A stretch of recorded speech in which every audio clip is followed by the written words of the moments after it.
Sousa Show. Sports. Nobody tells our stories better than our clients. The difference is stark. I was rear-ended at a stop.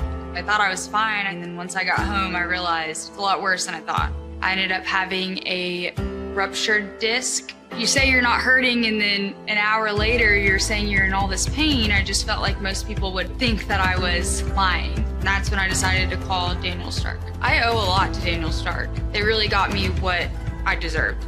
The difference is stark.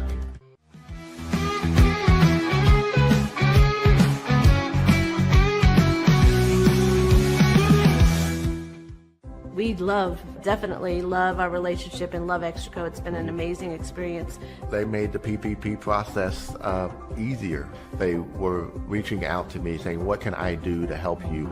That made a huge difference because my stress level, when we shut down, to afterwards was night and day. Our experience with Extraco has been phenomenal since the very beginning, so we love Extraco. Tervis is all about staying hydrated with style and durability. You can trust Tervis tumblers to keep your drinks the perfect temperature, hot or cold, for hours.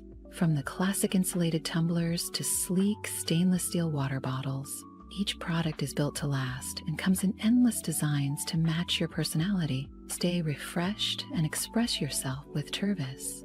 Visit tervis.com today and find your perfect tumbler.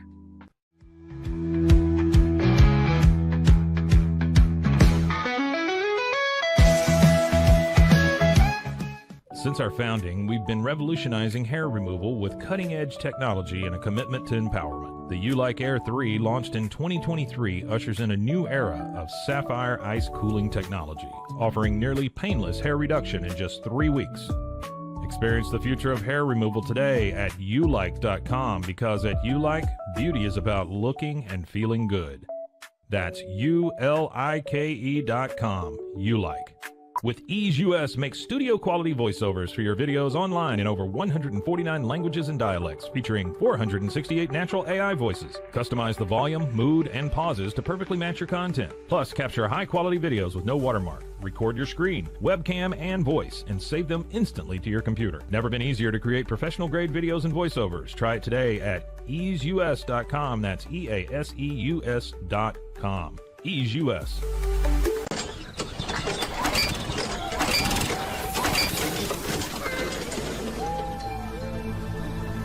Just use AMP-Pace.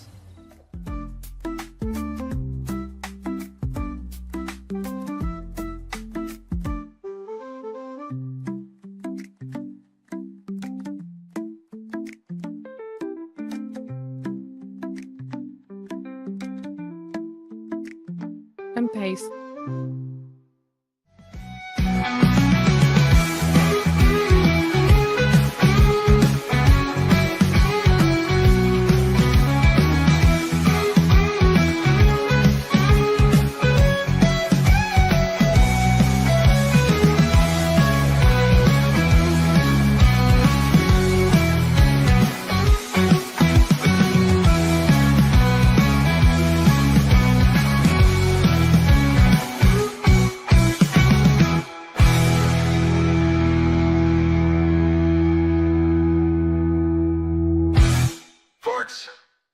Oh, yes, it is the Pete Sousa Show, coming to you live from the Alico building, high above the other buildings here in Waco, Texas. My name's Scotty Swingler, stepping in for Pete today. I am producing and hosting this show today, so if you are in the comments section and want to give me some feedback on audio or anything else we're doing today, that actually helps me. You can serve as my producer in the role I normally play on this show if you would like to, especially guys like Scotty B and Bear the Truth. Let's go, baby. Hey, this is very simple for me. We're talking college football today, man. I'm just going to stick to what we know. We're going to do some college football. Bear the Truth says just a little echo, nothing huge. Let me look at all my sources here real quick. I don't see any reason it would be echoing. Maybe I'll pull this mic back. Yeah, let's just keep rolling with it. Bear the truth. We'll see if this works. It works for me. We are brought to you by Slovachex. Thanks so much to the team over there. Hoping they'll jump in with us on some other content here soon. We're going to talk college football today. If you are a college football fan at large and not a Baylor fan, I'm going to encourage you to stick around and or come back in about 35 minutes at 10:40. We're going to have Shehan Jeyarajah of CBS Sports. He's got a new college football podcast I'm going to have him tell us about. And he and I are going to react to the top 25, the AP top 25 of college football. And we're also going to give you our Big 12 preseason polls. Remember, the Big 12 asked the media not to create a preseason poll this year. So Shehan and I are going to do it. We're going to do it for you. We've got some disagreements. We'll talk about that. If you are a college football fan at large, come back then. But for the next 35 minutes or so, we're going to talk about my Baylor Bears. Grayson Grundhoefer of Sikkim 365 coming by in about 15 minutes to give us all the reports from practice. And guys, I'm going to ask him, is there any truth to this chrome helmet rumor that's on X? If you haven't seen, all the Baylor burners talking about the chrome gold helmets coming back for Friday night, August 29th's matchup against Auburn. I'm going to ask him about that. Bear the truth. Is it coming through the microphone? Well, we're going to fix it now, Bear the truth, because, oh, he called it. Hold up. Let's try that. You know what? Let me check this right now. Bear the Truth is serving as my producer real quick. Let me see if it's coming through the computer mic and not this nice microphone in front of my face. Hold on, everybody. This is what we get for flying solo today. Give me a second. Give me just a second.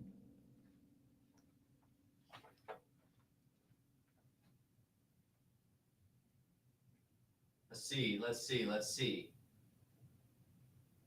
Nope.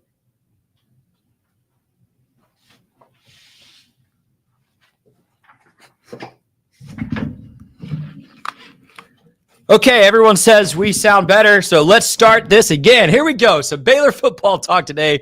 Grayson Grundhoefer joining me in about 12 minutes from practice, and then Shehan Jeyarajah later.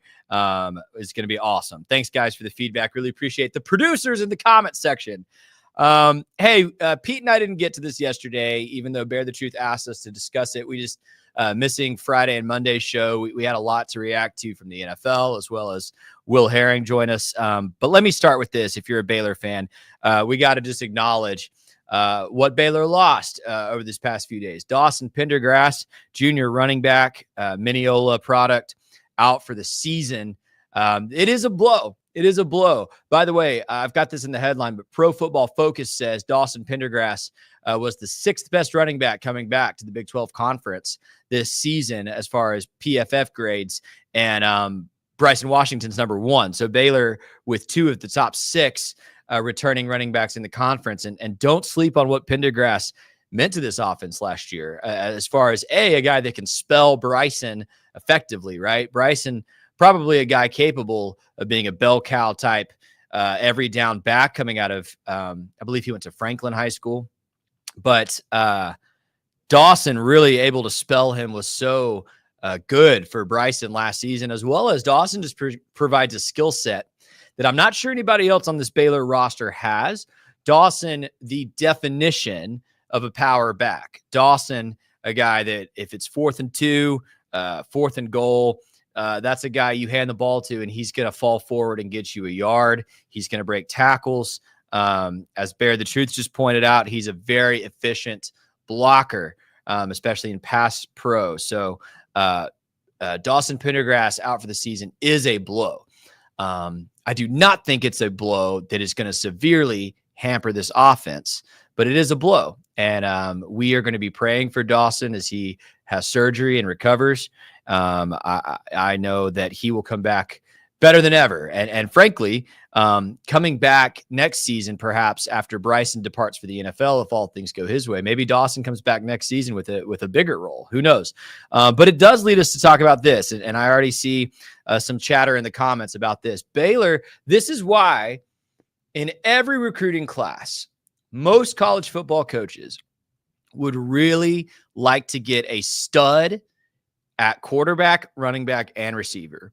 You really want a stud at all three spots, every class, regardless of your current roster, because things like this happen. The best coaches try to go get a 4-star quarterback every year. Try to get strong running backs, receivers every year. We've talked on the show before about how the Baylor 2026 class has 3 4-star caliber wide receivers, and that is tremendous for Baylor's offense moving forward. Baylor did this last season at the running back position. Baylor was able to secure 2 4-star running backs in the 2025 class. One of those, Caden Knighton, participated in spring practice. Reports from spring practice were strong. I heard a comparison from spring practice of Treston Ebner. Knighton is a guy that can receive passes out of the backfield and make plays on the perimeter very effectively. I assumed before this news that Caden Knighton would be Baylor's 3rd option at running back this season, and probably in a 3rd down type of role where he's coming in on 3rd down to catch passes out of the backfield, maybe a couple of draw plays. He's known as a shifty, speedy guy. He was one of the highest rated recruits out of the state of Oklahoma last year. But you might forget that Baylor also has Michael Turner on the roster. Now, I'm going to ask Grayson here in a few minutes about Michael Turner's role, but he did, as Scotty B just pointed out, tear his MCL as a senior in high school, missing most of his senior year. So he is a bit of an unknown commodity. That being said, Michael Turner was actually rated even higher in last year's class than Caden Knighton was. Baylor truly and really did get 2 stud running backs who were projected to play early in their college careers. So, can you replace Dawson Pendergrass? No. Like, simply put, there is no one-to-one replacement for him on this roster. Can you create that production in other ways? Certainly. I have been encouraged by the report that Knighton has picked up the nickname Mini Scattaboo or Little Scattaboo or whatever in fall camp.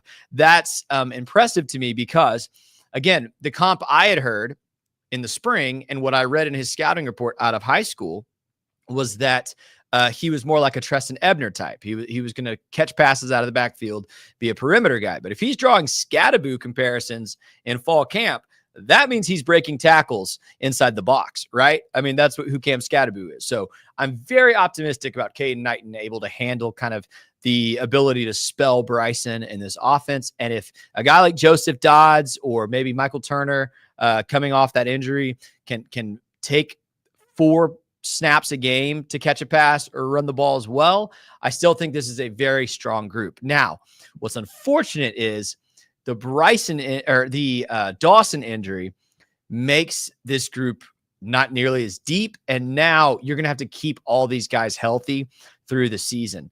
Baylor has had injuries at the running back position galore for the last 5-6 years. I mean, I can't think of a season where a running back played through the whole season, with the exception of like Abram Smith in 21, Lovett and Ebner when they both played heavily under Matt Rule. But other than that, this is a team that has struggled to keep that position group healthy.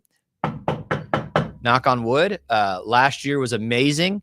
So start praying your intercessory prayers for Bryson Washington's health, but also the health of some of these other guys on the roster. And of course, we're going to be praying for Dawson Pendergrass's recovery.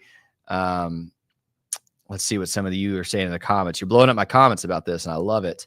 Let's see. Bear the Truth says, tight end room will have to step up. More double tight end sets from Spav. I'm not so sure we will, only because I think this receiving core is going to be a strength of this team as well with Ashton back. So, and Baylor has never used tight ends very heavily. Michael Trigg, of course, it could have a special year as the number 1 guy. We'll see about that. Scotty B pointing out Dawson was supposed to redshirt in 23 and not Bryson, but because Bryson got hurt. Yeah, so Dawson did end up playing as a freshman in 2023. Remember, Dawson came into Baylor as an athlete recruit, not strictly a running back. I think he played multiple positions in high school. I think Mineola is at like a 2A program. So put him at that running back spot, and he's been electric. Gabriel points out, what's up, Gabriel? I haven't seen you in the comments very often. Glad to see you. Gabriel says, we have a history of doing great with freshman running backs as well. That's true. Yeah. So Dawson, as Scotty B pointed out, Bryson as a freshman, even prior to that, when I don't know if any of you remember power back Terrence Williams played well as a freshman, Johnny Jefferson back in the day, John Lovett and Treston Ebner were both freshmen when they came onto the scene with Matt Rule. So it's a great point. Running back is one of those positions where if you really excel in high school, I don't know that the jump from high school to college is as dramatic as some other positions. Richard Reese, good call out, Gabriel. Yeah, I forgot that he was a freshman when he had his best season at Baylor too. Great call out. Man, wouldn't it be nice to have Richard Reese still on the roster right now? Anyway, I digress on that. I won't go into that. But yeah, running back's one of those spots where if you really excel in high school, the jump from high school to college is not as dramatic as, like, say, quarterback. I think the jump is probably more difficult to make, or offensive line. Certainly that jump is going to be a lot more difficult to make, putting on weight and handling much bigger dudes across from you. But I think running back, your primary skill set as a running back is your vision. So if you've got good vision in high school, that's going to translate. And then the other is just speed and strength. And I hate to say it, it's more of like that brute position where, man, if you're a tremendous athlete, you're just going to figure it out. But I think we've seen that be true for all those freshmen we just named, for Richie Reese, Dawson, Bryson.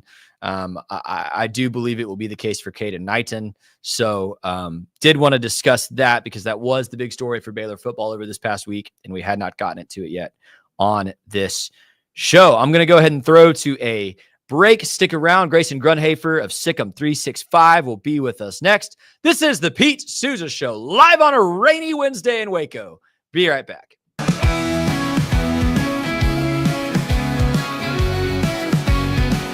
Dive into adventure with scuba.com, your ultimate destination for top-tier scuba and snorkeling gear. With over 20 years of experience, our expert staff, who've dived everywhere from the Galapagos to the Maldives, provides personalized advice to help you find the perfect gear for any underwater journey. Shop leading brands like GoPro, Aqualung, and Scuba Pro. Whether you're a beginner or a pro, trust scuba.com for the best in diving equipment and expert guidance. Explore now at scuba.com. That's SCUBA.com. Scuba.com.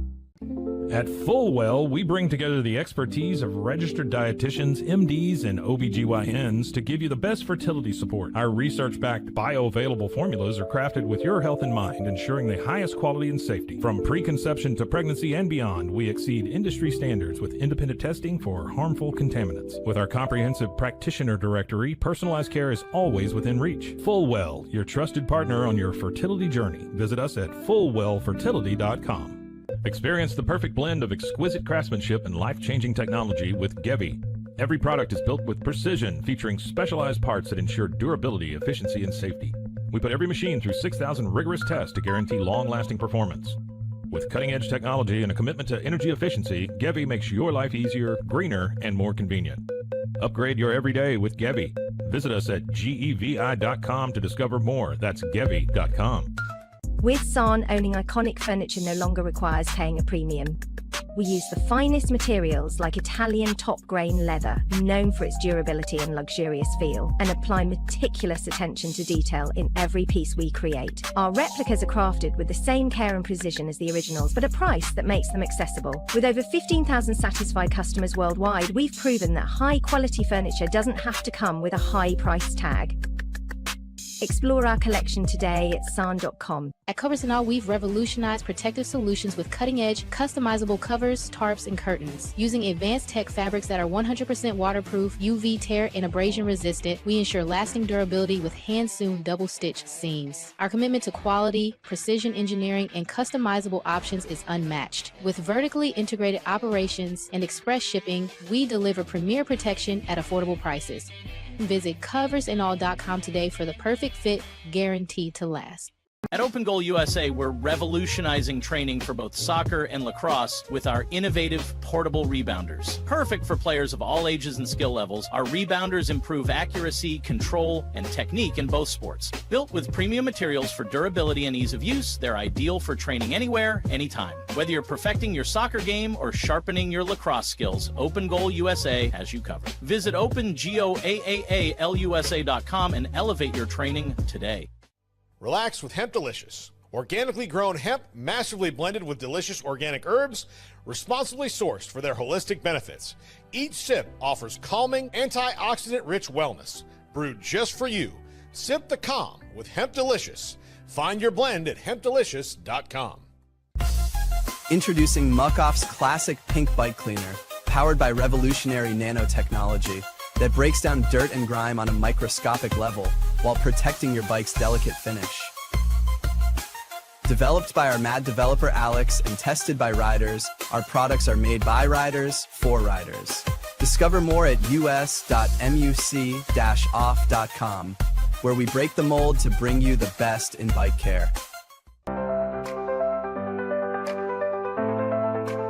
Get paid faster with Bill, the easiest way to send, receive, and manage your payments. No more delays, no more hassle. Whether you're a freelancer or a business, Bill makes payments seamless and secure, simple, fast, and reliable. Sign up today at Bill.com.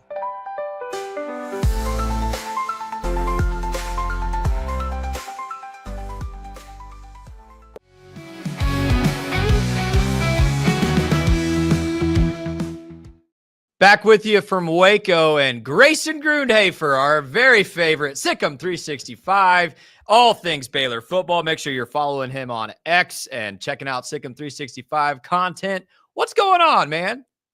Man, it's been fun. We're already halfway through fall camp, kind of beyond that, honestly. This is the last week. It's been pretty wild, hasn't it? How just fast this offseason has come and gone. Dude, I feel like I was at the Texas Bowl just like having my guts ripped out 2 days ago. And here we are getting ready for Auburn on August 29th. Yeah, it's pretty cool to kind of look at it that way. I know I've been predicting the season on Sikkim365.com. I do it every single year. And so kind of going through those games, and you start with the first one being that Auburn game, which I know a lot of the players talked about at Big 12 Media Days, just kind of this feeling of it's not getting revenge, because obviously you played LSU in the Texas Bowl, but getting another opportunity to face a team that a lot of people perceive as kind of an elite brand in college football. Absolutely. National championship just 15 years ago. I hate to say that you just can't say that's not an elite brand, right? I mean, it is a big deal. Like coming to Waco, no less. Huge deal for Baylor football. Well, hey, Grayson, I told you we were going to do this. I got to start here. There's a weird culture going on X right now where there's these Baylor burners, right? And for a long time, I thought they were funny. And then I realized a couple of them were shooting me some DMs, and they had some information sometimes that I didn't have about what was going on behind closed doors. So I've started paying attention, and there's a little chatter going on the last couple of days about maybe some chrome helmets returning to the field for Baylor. Do you have any info on that? No comment, but I will say this, I'm being dead serious. You know, last year there was all that kind of conversation about the anthracite jerseys. And I know on Sikkim 365, those had kind of been hinted at for a while that those were coming. It just was a matter of time. Yeah, I'm not going to say that I know much or can give much away here, but I do think it would be cool, right? I think that's kind of the overall sentiment. If they did decide to do that, if that did happen, man, it would be great. I mean, when I was at Baylor, that was kind of during the heyday of those awesome uniforms where it felt like it changed, every game, this really cool, unique uniform. And the chrome helmets were always my favorite with the black jerseys. That was always my favorite jersey. And so, yeah, it would be great to see. Could not agree more. I think there's a lot of us, especially you and I, who were at school in that era, who missed the gold rather than the nacho cheese yellow. I think that would be really special. Well, hey, tell us about fall practice, man. What's going on? Give us your overview. Who's popping on the field? Who's impressing you? Maybe some surprises. What are you seeing at fall camp? Man, a lot. I think the story this past week has been the loss of Dawson Pendergrass, which now gives Baylor 2 starters that they have lost this offseason. The first one being Northwestern transfer safety Devin Turner. Lost him at the end of spring, and then lose Dawson Pendergrass, who is a backup, but he was a de facto starter. I think if you watch Baylor last year, he played a ton and he was going to be a big part of their offense. But I think one thing that was kind of maybe hidden to some people going through the spring was just the emergence of true freshman running back Caden Knighton, a really good player, fantastic. I mean, you go look at his film, great film, very elusive, very fast. Like his straight line speed is something that Baylor doesn't really have in their room. He's the fastest running back on this team, and it's pretty obvious. He really popped in the spring, had multiple really good performances in scrimmages, shows up for fall camp, doing more of the same. And so I think the thing with him, I want to reiterate, the expectation in the spring was he was going to play a ton and that he was going to be a part of this three-headed backfield. It was not going to be just a 1A, 1B for Baylor this upcoming season. I think it was going to be more of a 1A and then 2A, 2B. For this team. And now I think it's going to be, a lot of Bryson and a lot of Caden, because you don't want to force Bryson to take on more carries. You want him to be efficient with his carries. And so you got to give other guys opportunities. I think Knighton's going to run with that opportunity. He's a very good pass catcher. Like I said, very explosive in the open field. The one area he does need growth, and this is the same with every young running back, pass protection. And that is something that Dawson brought to the table that really none of the other running backs did. And so I think that's going to be probably the area that they're going to have to try to figure out how they're going to scheme around that. Maybe potentially even putting a tight end in the backfield at times, like a Kelsey Johnson type thing. I think that could be interesting. But I think in general, it's going to be more about kind of a committee approach, right? With the tight ends, with the other running backs, trying to figure out who has it. The other name in the running back position is Joseph Dodds, who I think is coming along nicely after missing all last year with an injury. And then the other running back in the room is four-star running back Michael Turner. All the talent in the world, but he's recovering from a season-ending injury as a senior as well. So lots of questions, I think, behind the top two. Yeah, so the depth just shot, but we were actually talking about Knighton right before you came on. Think he's a stud for sure. Where does the Scattaboo nickname come from? Where did I hear that? And because I had heard, like you just said, that he was super speedy, pass catcher out of the backfield. That's what we knew out of high school. But when I think Scattaboo, I think knocking dudes' heads off.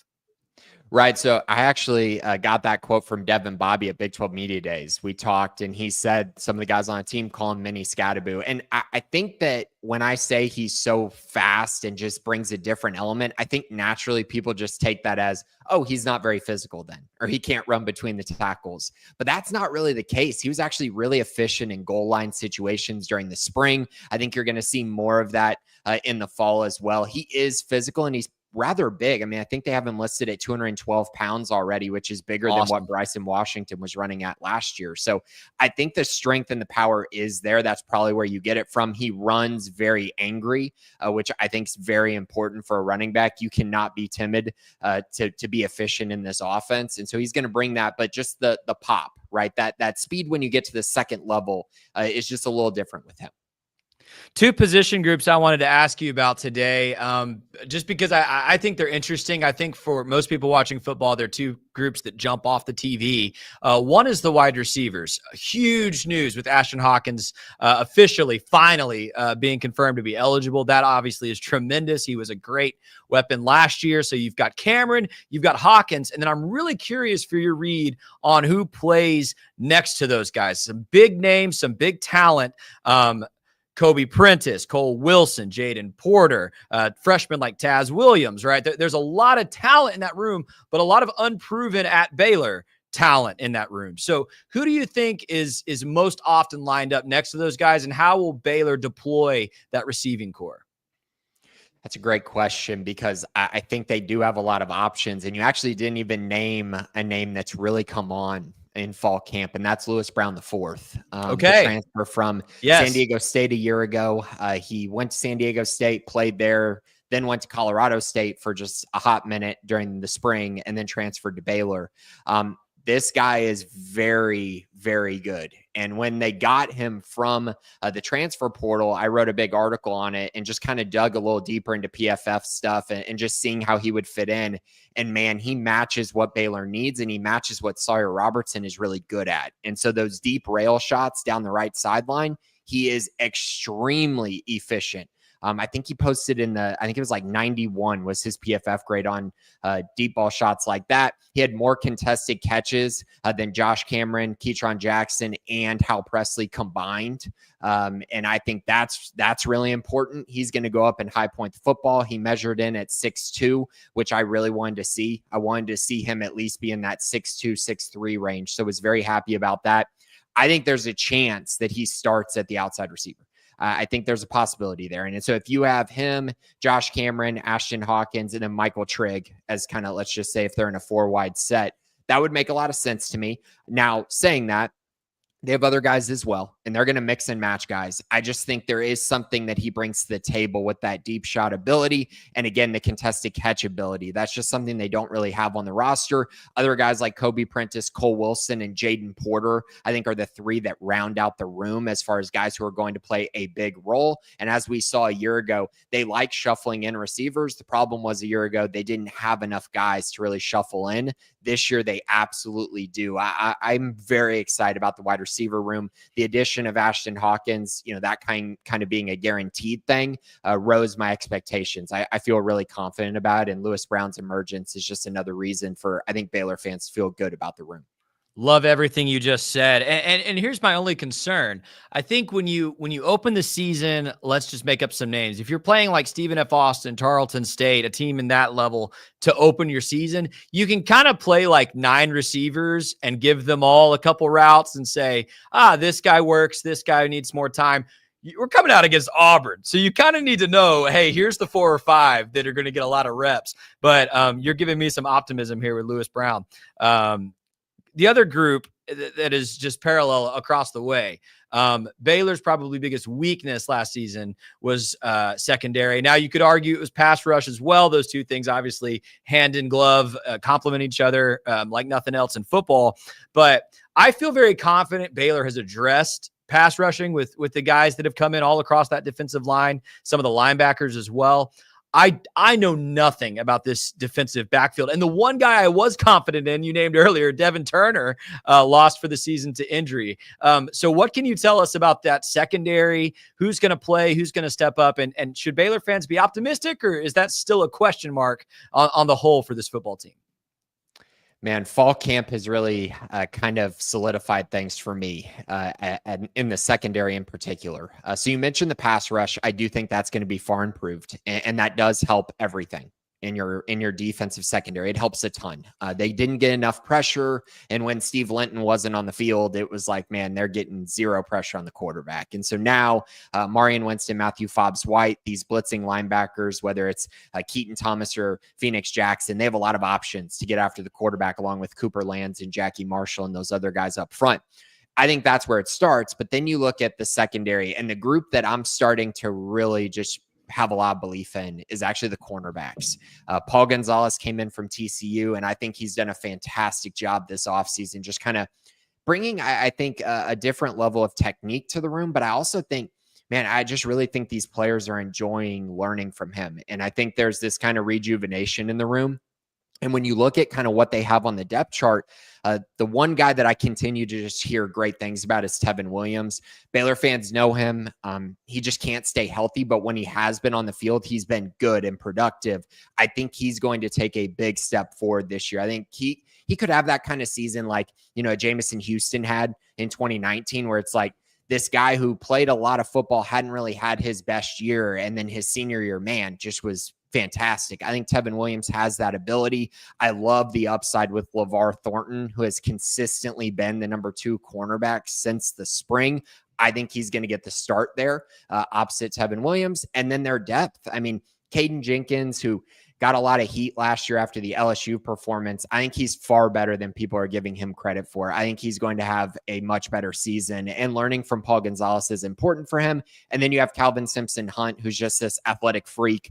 You just hope that he hits, right? But athleticism-wise and body type-wise, he certainly fits the mold. I love what they're doing at cornerback. I think that position is going to be far improved from where it was a year ago, but I still have concerns at safety. And this week, not great news. Dave Randa mentioned Carl Williams is operating at 70% right now. I believe he was operating at maybe like 80% last year. He never got healthy, and you never got to see the full emergence of Carl Williams. And it's tough because the Baylor staff keeps saying Carl is an alpha kind of out there in the secondary. They love Carl Williams. And I just don't think Baylor fans have gotten to see him fully healthy. And I think that's something that they're going to be missing. And clearly, I don't think he's going to be 100% for a little while. So that's going to challenge their depth already. You have an unproven guy in Tyler Turner, who was a 4-star prospect, transferred in from Oregon, but he's unproven. So it's kind of like he hasn't played a lot of football. What's he going to bring to the table? The talent is there, but is it really going to hit? And then you got Devin Bobby, who I do think people should feel confident in. I think he's the one piece right now in the safety room that I think kind of know what you're going to get from him. And he's had his best offseason since being in Waco. So I mentioned those 3 pieces, but then after that, the depth is where I just have an enormous amount of questions, particularly at deep safety. I think at star, you can get by. DJ Coleman is a good player. I think he could be fine there. Kendrick Simpkins, you know what you're getting as far as him being a blitzer. You can make it work, right? But at deep safety, after Tyler Turner and after Devin Bobby, you're looking at, Micah Gifford, who showed some physicality on special teams last year, but hasn't played a ton at all. I think you'll probably have some growing pains if he were to be asked to play a significant role this year. You got Jacob Redding, who was a former walk-on. You got Chris Wokema, who hasn't played a lot of football either. Cameron Jenkins, same boat, hasn't played a ton of football. Just a lot of guys that I'm naming there, but not a lot of proven commodities and not a lot of belief in my eyes that if they were to lose another safety, that they were just going to be fine. And so I think that's kind of where things lie there. I feel less confident about the safety room compared to the cornerbacks. Really important, as we said from the top, for that pass rush to be efficient. So you're not counting on those safeties to cover deep zone too long. And again, Auburn, great receiving core coming in August 29th. We're going to see pretty quickly which of these guys step up. Quick question from a viewer, Grayson. I would love for you to address this because I've been excited about this as well. We get Spav year 2. Like everything we just saw last year was Spav year 1, and it was outstanding. Gabriel asked, with it being the second year in Spav's offense, what ways do you think this offense will improve? I'm curious to your answer to that as well. Oh man, what ways? I think that's an important question because Jake Spavital was on Baylor Plus with Colt and I last year doing Inside Baylor Sports, and he mentioned how his second year is where his offenses go crazy. And so basically that led you to believe they were probably operating at maybe 80% by the end of the year. And now you go into this year and you got all these returning guys. I think there's an expectation that there's an uptick here. I think in general, it's becoming more confident in what you're doing and becoming more consistent in what you're doing so that you avoid what happened at the beginning of last year. You saw them improve throughout the season, but it needs to start game 1 because of the schedule that Baylor has. I don't necessarily think they're going to get too much more creative. I think it's more just becoming more proficient at the things they were already really good at. And so you're still going to see the inside zone. I think you're going to see some of the wide zone that they implemented going into the Texas Tech game a year ago. You're still going to see wide receiver screens. You're still going to see deep rail shots down the sideline. I think the factors that really change for them are experience and then depth at wide receiver, which depth at wide receiver could allow you to take more deep shots down the field. It gives you different body types, which I think is important. You can run more screens to different guys because now you have Cole Wilson, Kobe Prentice, and Ashton Hawkins instead of basically just Monterey Baldwin from a year ago that you were running those type of plays for, and Ashton to some extent. But I think in general, those different body types are very important. Having more outside receivers is also very important for you to be able to take deep shots down the sideline and kind of take advantage of your one-on-one matchups. I think that's kind of the biggest thing for Spav. And don't forget, they run a lot of option routes in this offense. And so because of that, getting comfortable and more familiar with your teammates is actually super important for the quarterback-wide receiver relationship. Grayson Grundhoefer, great stuff as always, my friend. Why don't you tell everybody where they can follow you, find your podcast, and read your stuff? All good stuff there. On YouTube, just be sure to check out the Sikkim 365 YouTube page. We have the Bearcast. Comes out kind of bi-weekly right now. It's changed a lot since the end of last year. And then, of course, be sure to check out Sikkim 365 Premium for all kinds of Baylor coverage, more news and notes on fall camp as things are kind of rounding out. I'll also have season predictions as well if you're kind of into that kind of thing also. But yeah, it's a lot of fun. Sikkim 365 Premium is definitely where it's at. Awesome. Thanks so much, Grayson. And I am definitely into the season prediction kind of stuff myself, man. Glad you're doing that. Thankful for your great coverage, man. Keep up the good work. We'll talk to you again soon. Awesome. Thanks, Scotty. Yes, sir. Grayson Grundhoefer, excellent guy. Good friend of the show. Good friend of us. Great resource for Baylor. Baylor football coming back with Shehan Jeyarajah next. This is the Pete Sousa Show.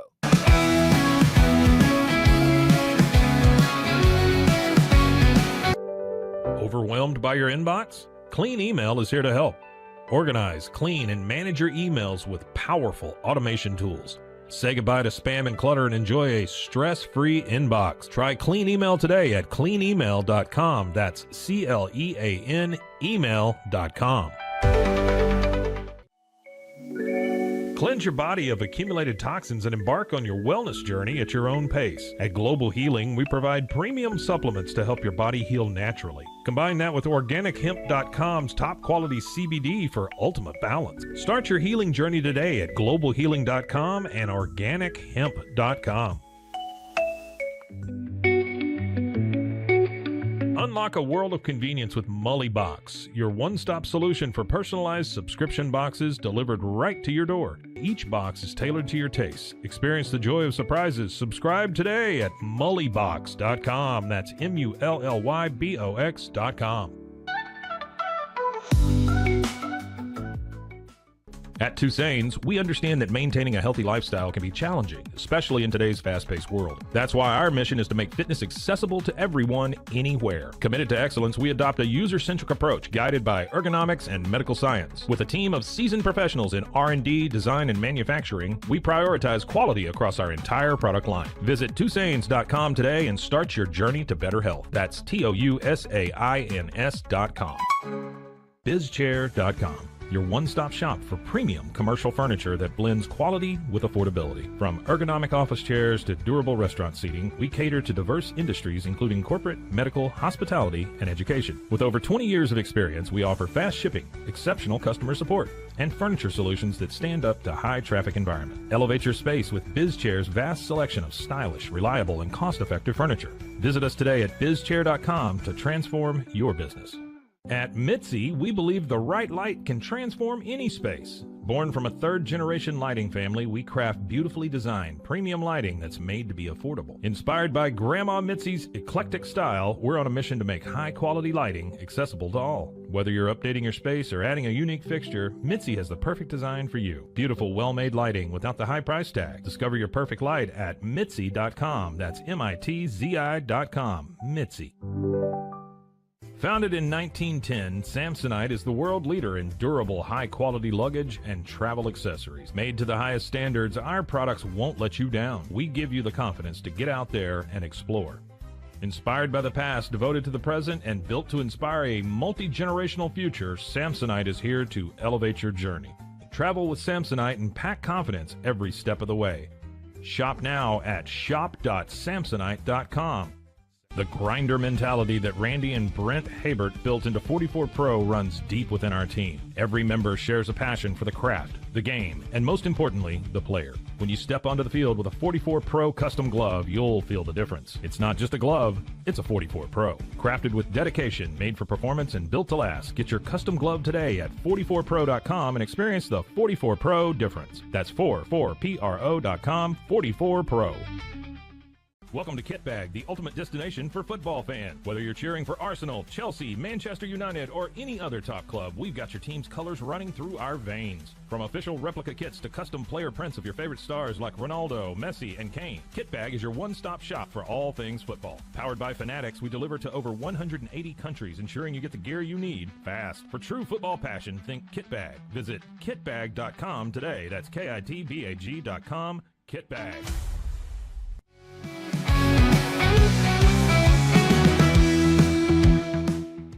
Well. Shehan Jeyarajah. Dude, you are on like every podcast in America this week. Can you just, like, Monday through Friday this week, how many shows are you going on, dude?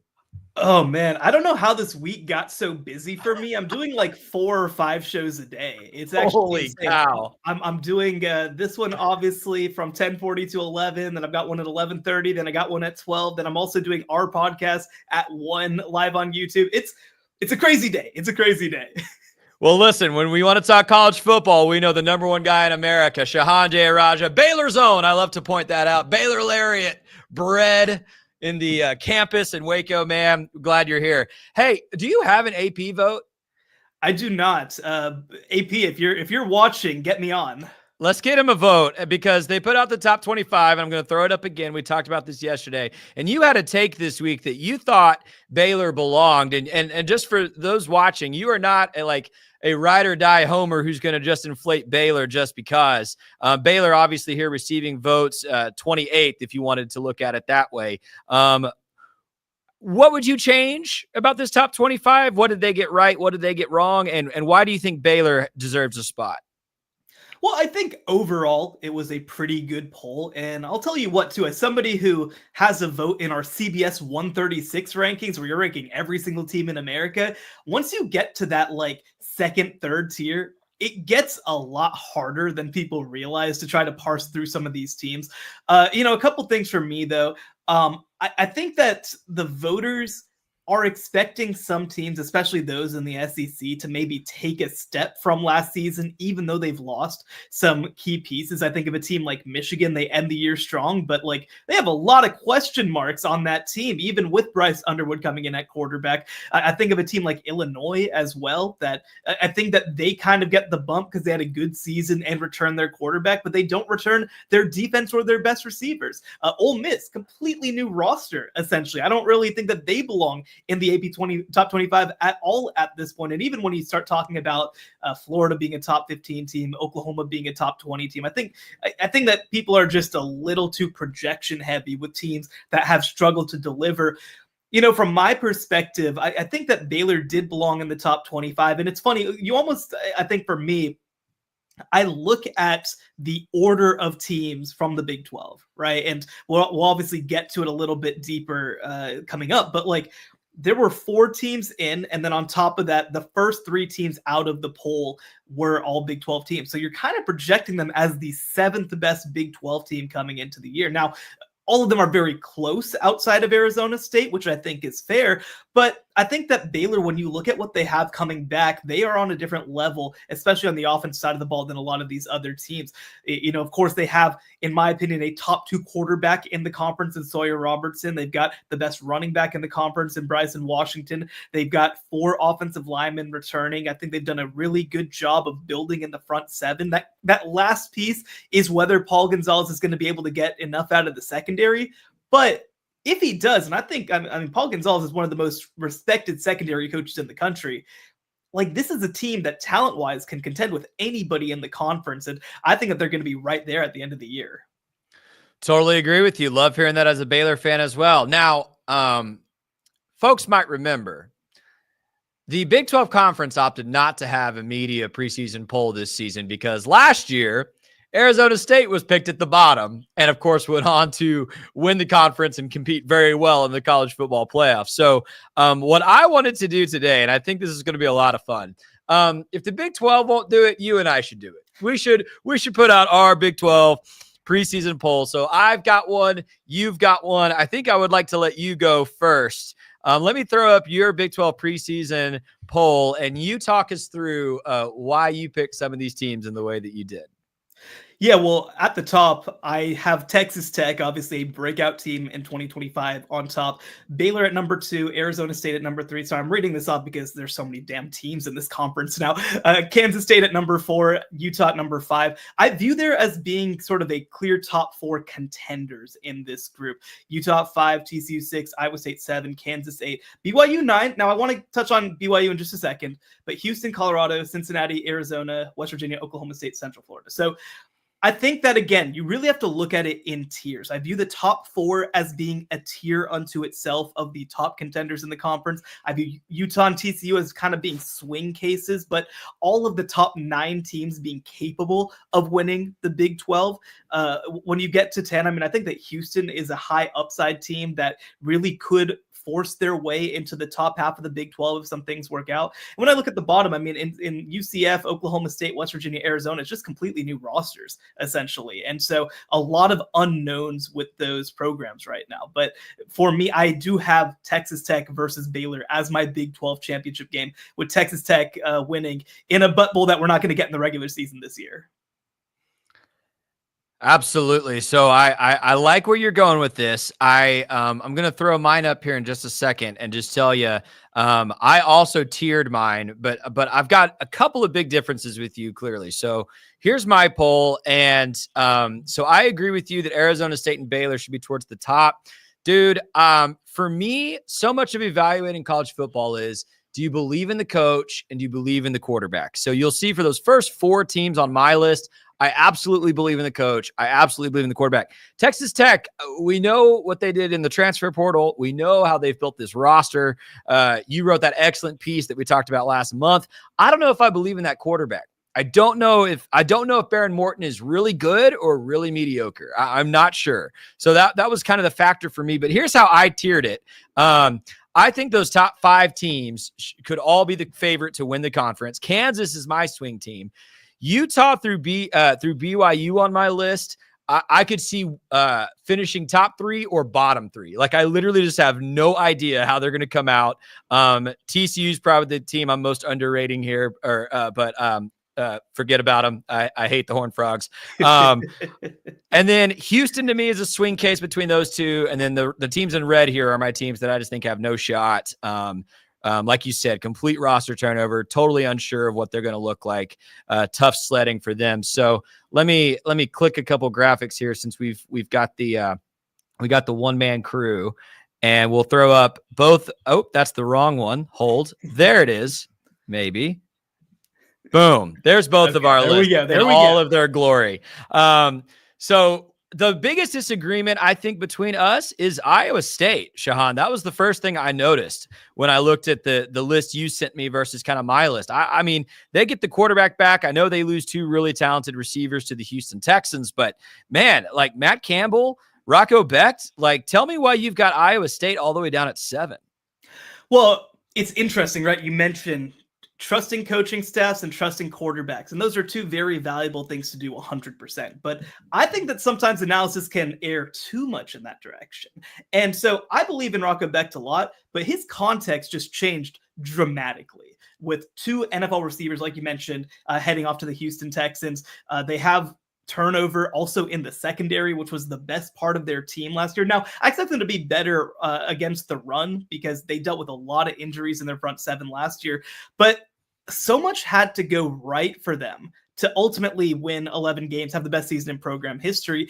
And all of a sudden now, I just don't see where that dynamic play is coming on offense. I really like Chase Sowell as a receiver coming over from East Carolina. And I think Xavier Townsend is considered to be a pretty high upside piece there.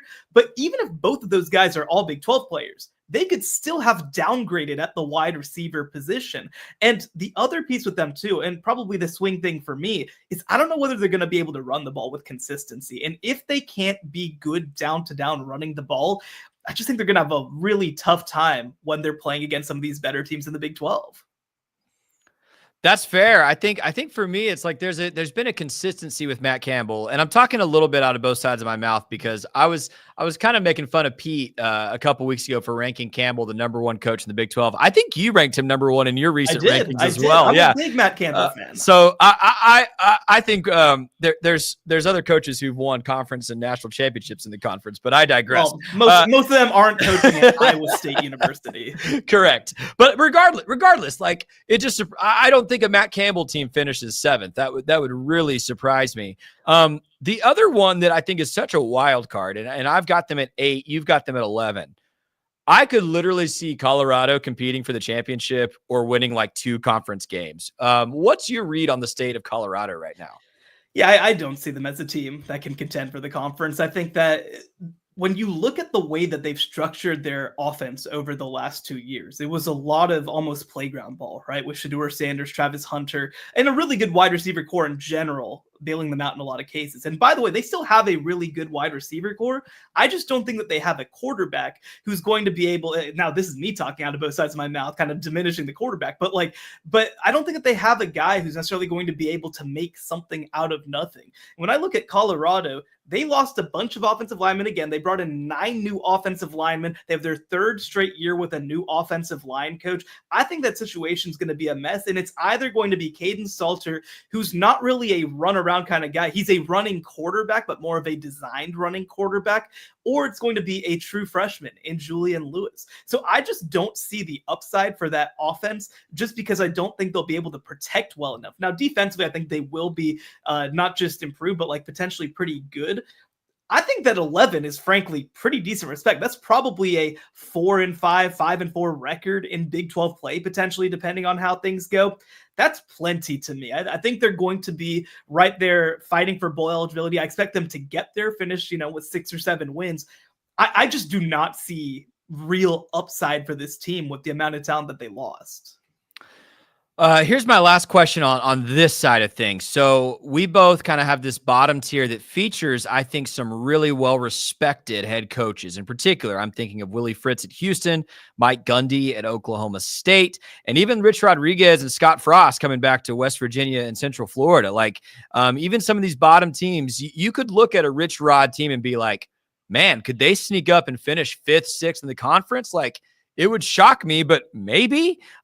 Which of those programs do you think has the best shot to really elevate out of this bottom group this season?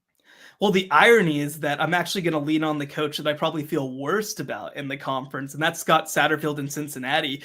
When you look at so many of the other teams in the bottom tier, it's literally brand new rosters. Oklahoma State has 65 new players on campus. West Virginia has 60 plus new players. UCF has 50 plus new players. Cincinnati is the one team that's actually in the midst of a multi-year rebuild, and they're on the back end of it. And when you talk about teams that have a chance to jump up in the Big 12, it's going to be teams that have some level of experience and returning production. Now, the big question for them is, I think, less their roster, which I think has some pretty good players. They're better at wide receiver. They've got a great quarterback in Brendan Sorsby, and defensively, Dante Corleone in the middle of that defense is as good as it gets in college football. The question is the coaching staff. The question is whether they're going to be able to get the best out of this team. Because I'll tell you what, if you took Chris Kleiman and his staff and put them in charge of Cincinnati's roster for this season, this might be a top 5 program in the Big 12 in 2025. The question is going to be, can they get out of their own way? Can they be more disciplined and make it happen? Man, I didn't even think about Cincinnati as one of those teams that could pop, but you've halfway talked me into it. Good stuff. Dude, okay, last question. Week 1 in this conference. You've got Kansas State, Iowa State playing in Ireland. Of course, Baylor welcomes Auburn to Waco. What are the 2 or 3 matchups you are most paying attention to week 1 of college football to see maybe how this Big 12 shakes out? Well, I think Baylor-Auburn is one of the most important games of the year, frankly, for the Big 12, because Auburn's going to be a team that's likely going to be in the middle class of the SEC and hopes to have an opportunity to jump higher than that.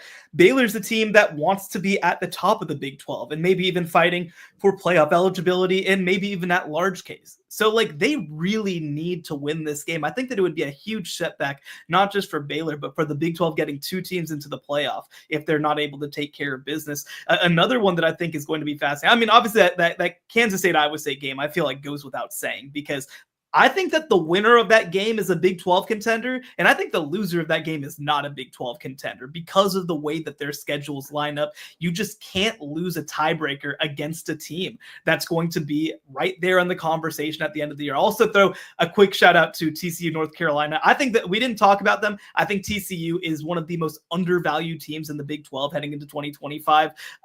And they have a huge showcase game against a North Carolina team that I don't think is going to be very good. So if you go out there and put on a great performance against the greatest football coach of all time, I think people start talking about you. Man, great call out. Pete and I have been arguing about UNC and Belichick this past week too. So you just fit right into everything we've been doing here on the Pete Sousa Show. Shehan Jeyarajah, you've got a new podcast over there at CBS Sports. I want you to tell everybody about it and tell them where they can find it. Yeah, we just launched a new show called the College Football Insiders. It's exactly what it sounds like. It's our CBS sports team, which I would argue is the best in the industry right now, covering college football. We're all coming together. We're having a live show. It'll be 2 times a week during the preseason, 3 times a week when the season starts. Our second episode, which I'll be on, will be at 1 p.m. Central Time today, stream live on YouTube, or you can get it wherever you get your podcasts.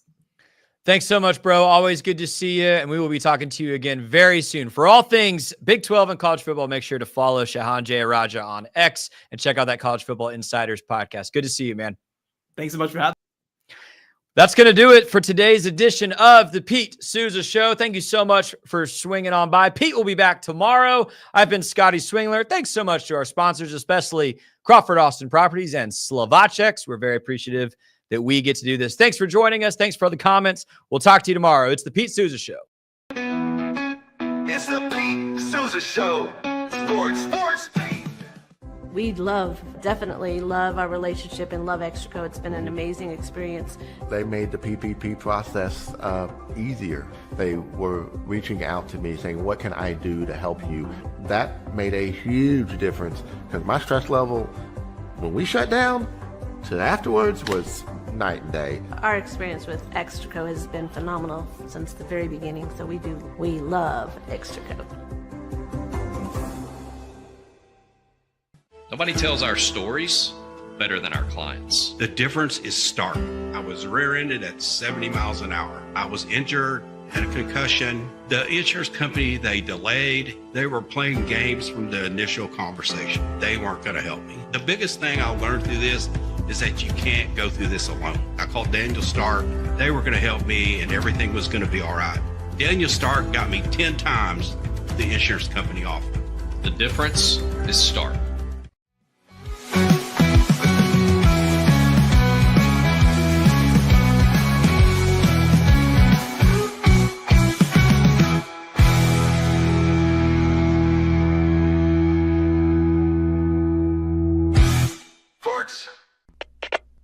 We are Rogue Media Sports.